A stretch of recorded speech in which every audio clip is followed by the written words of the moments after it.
Well, it's now September. Nice to be back.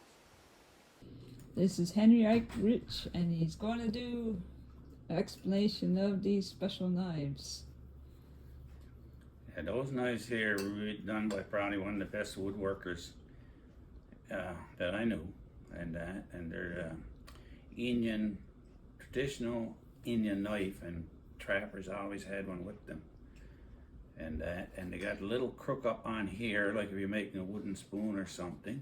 And it really like is a one-hand drawn knife, and usually the trappers made their own, so they weren't so fancy as this knife here. This is really fancy one. Those ones would sell for maybe $150 now, like for pretty much just for souvenirs. They're almost too nice to use, but you usually made them your own self, so you made them and fit your own hand. Like this one here is tipped back a little too much. Yeah. For me, right there, it's curved back. So I'd probably, if I was going to use it, I'd put some electrical tape around here, build it up for my thumb, so I can put more pressure on. They use them for making canoes, wooden shovels, anything that's made out of wood. That's all the tools that Innu had, except for an axe, maybe, right? Yeah. And that, or a saw, and a saw probably. Yeah. But they always had their crooked knives with them. Now this one's made out of coca-cola wood. Comes from South America, I think my friend told me. And there's no oil, no wax, no nothing on this. It's just as smooth as silk, the way he smooths it down. And that. So it's not a natural wood. You wouldn't see an Innu with one of them, honestly. It was from South America someplace. Okay. And this one here, he made for my wife. And this is made out of our local birch. So the Innu one would probably be made out of birch or juniper. And it's a little smaller blade than this one. Yeah. And they're razor sharp, and this one's got a little much more of not so much of a crook in the end, but this would be like the one a trapper would carry, and they're whipped in there with most people knows how to whip stuff on. There's a little blade that's got notches cut out of the wood, and the blade is sit in there, then a block of wood is put there, then they're whipped with nylon string. Yeah. Nowadays, maybe one time they'd be whipped with rawhide or sinew or something like that. Yeah. But this is our local birch, and there's nothing on that either, as far as I know. Maybe there is some. So I guess you can use that as for building in snowshoes too, right? Building snowshoe frames, timbers for their canoes and stuff like that. Yeah. And the Innu didn't build their canoes on a mole. The Innus built their canoes mouth up between 6 or 7, 8 sticks in the ground, and they put the timbers all that there, and then the gunnels first, and then they show the timbers down in there. You can probably go on YouTube channel and see how to build a canoe. Yeah. And this here is a scraper. One time this would be made out of the leg bone of a caribou, and that like the what do you call it, the shin, your shin, like where your shin, the longest leg in your bone, the longest bone in your leg, and they sharpen one edge, you cut out a piece out of it, and then they'd use one edge of the bone for scraping caribou skins to get just finish clean off the inside, and then they take the fur off too with it after they let the fur tint a bit, like and soak in water a bit so they make it easier to come out. And this one was made by a guy up in Fort Chima, which is now called Kujiak, and he also made my wife a little ulu for cleaning sealskins. Yeah. And one thing you pretty much needed that, and just to do all your stuff you had to do here, like for the white settlers, and everybody used the same kind of tools pretty much, right? My good friend, he drowned a couple of years ago, and he got, you can see the little fish patterns up here, netted into the netting, and snowflake down here. And if you're walking on snowshoes, well, when the Innu made them, they'd make a little notch on one side or the other to show you the top of the snowshoe. Yeah. Because if you put your snowshoes on the wrong way, upside down, they won't last you very long, because the way they're knitted right here, they're looped around. Yeah. You gotta have so the string can move. Yeah, the stretch too, I guess.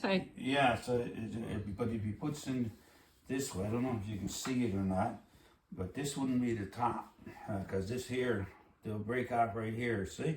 So this way, just pushing down, and it'll cut on the other string. Yeah. So you'd have this way, so then it would be free, so they wouldn't rub up against the other loop, like, and cut off. This one they can go on. They can go on down there, like, and no cut. So like the corners, like yeah, because one string is going through a loop here, right? Yeah. Just right there was joined on there. Yeah. So this will be the right way. But if you had them this way, you can see what's going to happen, because this string is coming up through there. When you push it down, you're going to be pushing this string against that string. There'll be a lot of strain on this string here. Yeah. And you'll cut them right off, right? Yeah. So you got to make sure you're wearing them the right way around, because especially if it's heavy watt. And a lot of people don't know that. And you know, if you're off somewhere and you break your snowshoes, you're pretty well done. Yes. Chopper time or something, or starve to death or something. But anyway, he does really, really nice work. And those snowshoes that are here are made by the Inu, by Michel Pastine. That's the ones that are made out of real. But those ones here are only wall hanging. The ones I got here. But them ones over there, they're made out of babish, caribou hide, caribou skin. Caribou sinew, I guess. Caribou, well, not sinew, no, it's made out of the skin. Okay. And that is cut up and used for making snowshoes. And this is more or less the more modern. That's like an Indian style frame. Yeah. And they got the nylon in there, which is better because it don't get wet. I can't get wet. The babish ones, as they'll get wet if it's warm, and then they'll stretch, right? Yeah. And you lose that spring, because when you're walking on snowshoes, it's something like those modern artificial limbs that puts on people, like a spring, and makes you walk. That's what snowshoes gives you, that same thing. It gives you help when you're walking. It springs up, springs up out of the snow.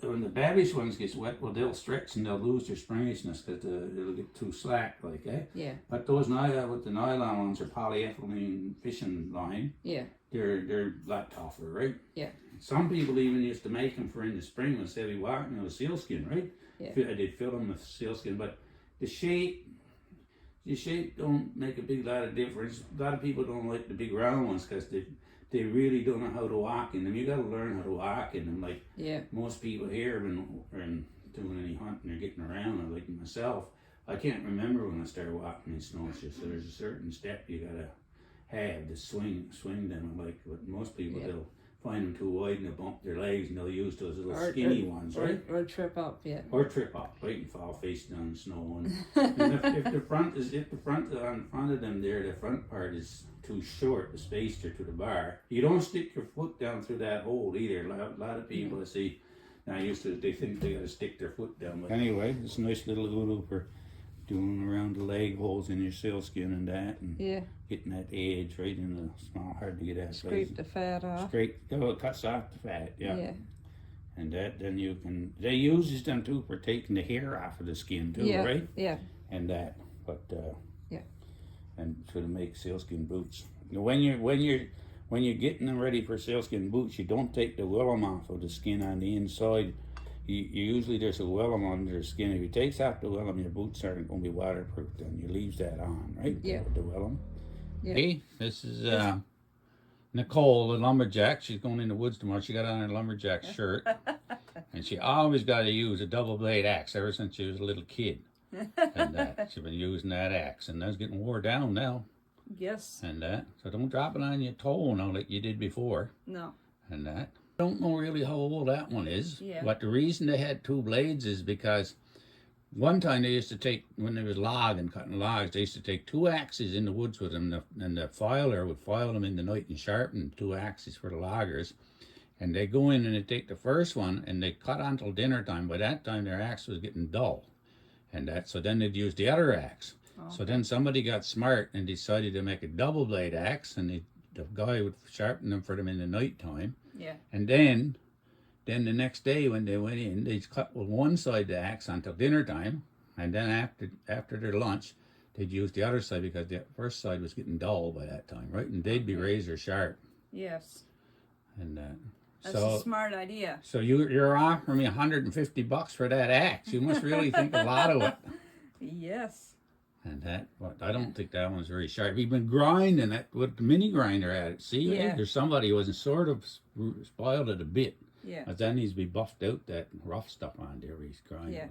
But it's a nice thing to hold on to, right? I got 3 double blade axes out in the shed. They're over 100 years old. Yeah. And I got them back over in the hills over there to the old logging camp where Dickey Lumber Company was here 100 years ago. Okay. And was cutting. Yeah. And when I got them out, they were buried in the ground. When I took them home, you could still shave with use like a razor blade and shave off hardwood shavings. They're still razor sharp from all that time, right? Yeah. Over 100 years ago. Yeah. And that's about it for the axe.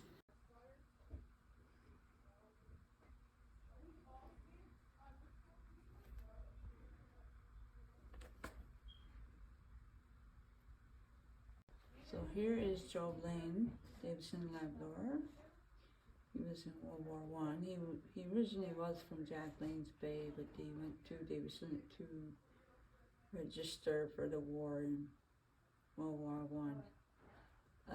He did make it back home, Jack Lane's Bay, with wounds and injuries, but eventually succumbed to his injuries and passed away.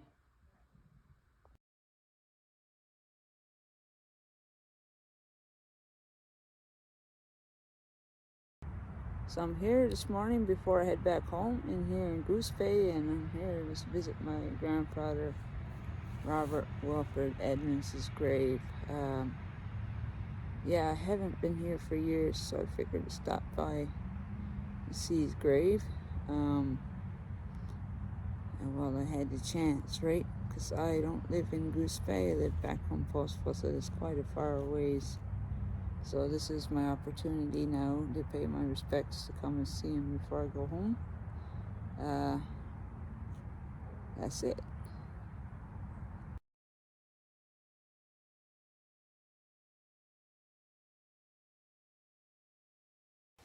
Keep on subscribing and stay tuned in. Right on.